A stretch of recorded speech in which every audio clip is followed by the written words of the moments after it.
December 8, 1941. The Imperial Palace, Tokyo. The morning air is crisp, carrying the sharp scent of cedar and the heavy electric hum of national euphoria. In the war rooms of the Imperial Japanese Navy General Staff, the atmosphere is intoxicated with triumph. Maps are spread across massive oak tables, but nobody is looking at the Pacific anymore. They are looking at the lists of kills. Admiral Osami Nagano receives the coded cables from Vice Admiral Chuichi Nagumo's fleet with a thin, satisfied smile. The reports are definitive. The USS Arizona is a shattered tomb. The USS Oklahoma has capsized. The USS West Virginia and the USS California are resting in the mud of Oahu, their decks awash in a toxic soup of oil and seawater. To the Japanese High Command, these were the standard battleships of the U.S. Navy, relics of a Great War era, slow, cumbersome, and now mercifully extinct. In the officers' messes from Hiroshima to Sasebo, the talk is dismissive, almost pitying. They speak of the American standard battleships not as formidable foes, but as tetsukus, scrap iron. The Japanese propaganda machine broadcasts a narrative that the American fleet has been decapitated, and that even if the Americans had the will to salvage these rusting hulks, they lack the technical soul to make them fight again. To a commander like Shoji Nishimura, a veteran of the night fighting school, the American battleships were already obsolete before the first torpedo hit. They were floating museums, symbols of a decaying Western hegemony that had finally been put out of its misery. But while Tokyo laughs, a grim, silent transformation begins 2,500 miles away in the Hawaiian Silt. Under the surface of Pearl Harbor, Navy divers are working in pitch-black water, feeling their way through jagged steel and the remains of their brothers. They aren't just salvaging ships, they are salvaging a nation's pride. The USS West Virginia, torn open by 7 torpedoes, is pumped dry.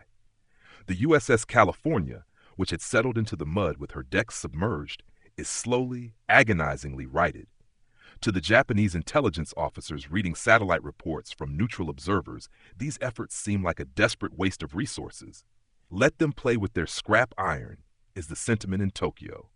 While they weld patches on 20-year-old hulls, we are building the Japanese battleship Yamato and the Japanese battleship Musashi, the largest, most powerful battleships ever conceived by man. The Japanese calculate that it will take the Americans until 1950 to field a viable battleship force again. They believe the Pacific belongs to the carrier and the fast modern Japanese cruiser. They do not account for the American Ghost Fleet, ships that are being rebuilt not just to sail, but to see through the dark. In the shipyards of Puget Sound and Pearl Harbor, the scrap iron is being fitted with the Mark 8 fire control radar, turning these First World War veterans into the most precise snipers in naval history. By 1944, the laughter in Tokyo has faded into a nervous silence as the American island-hopping campaign accelerates. But the belief persists. The old battleships from Pearl Harbor are only good for shore bombardment. They are too slow for a real naval duel. They are support craft. Vice Admiral Shoji Nishimura, now commanding the Southern Force for the defense of the Philippines, prepares his fleet for Operation Shogo. He is confident.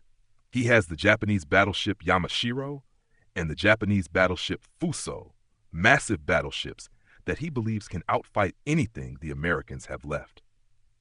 He is heading for the Surigao Strait, convinced that the only thing standing between him and the American invasion transports are a few destroyers and perhaps some light cruisers. He has no idea that waiting for him in the narrow, dark mouth of the strait are the very scrap iron ghosts his colleagues had mocked 3 years ago. The dead are coming back to life, and they have brought the thunder with them. October 25, 1944.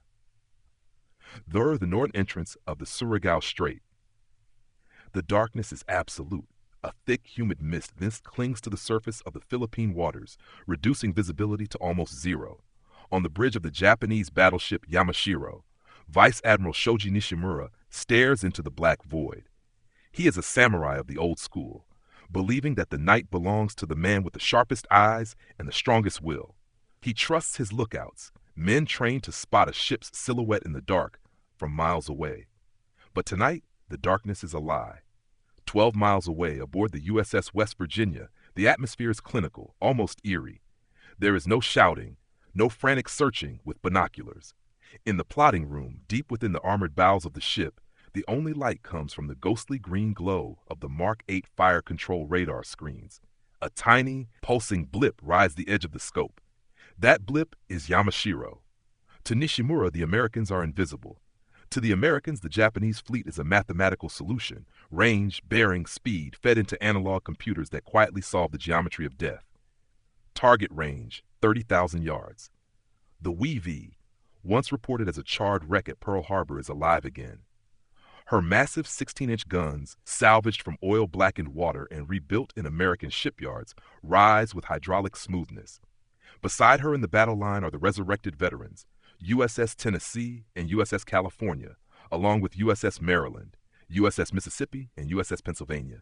Together, they form the last great American battle line.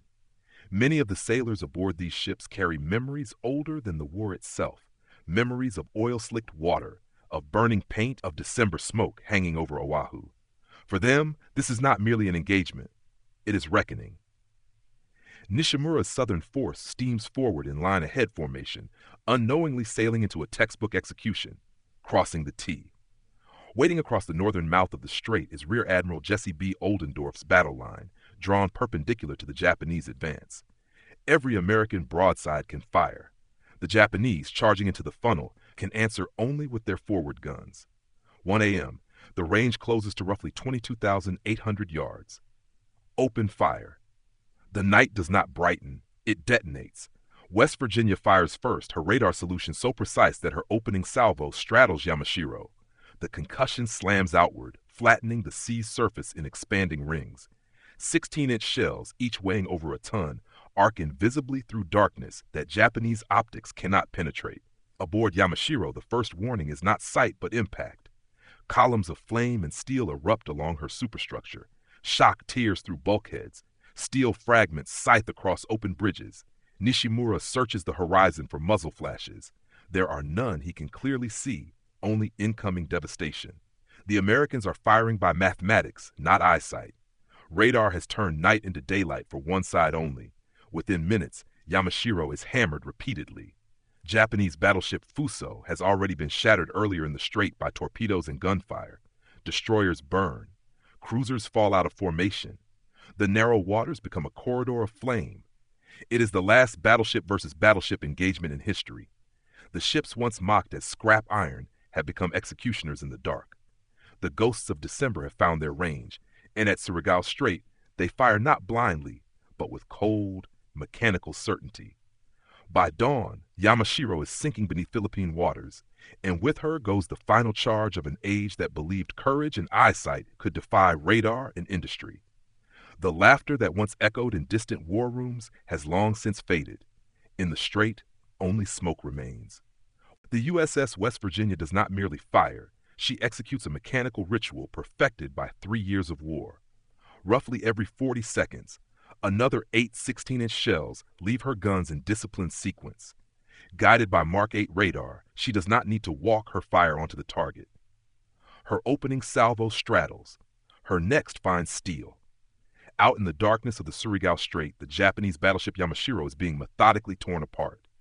Vice Admiral Shoji Nishimura's world collapses into concussion and flame. His ships were built for a decisive daylight engagement, optics, rangefinders, trained lookouts. Instead, they face an enemy firing by invisible mathematics. Japanese salvos answer the flashes they think they see. Shells plunge short. Others scream wide into empty water. They are dueling an adversary who can see through darkness. Inside the turrets of the USS Tennessee, crews move with industrial precision. Powder bags rammed, breaches sealed, elevation corrected by numbers relayed from radar plots deep within armored compartments. Some of these sailors remember smoke boiling over Pearl Harbor. Now each recoil of the guns feels like the closing of a long ledger. By 4:05 a.m., Yamashiro is mortally wounded, her superstructure shattered, fires racing unchecked. Earlier in the strait, her sister ship, the Japanese battleship Fuso, has already been destroyed after torpedo attacks and gunfire broke her apart. The southern force, so confident at dusk, is being erased in segments of flame.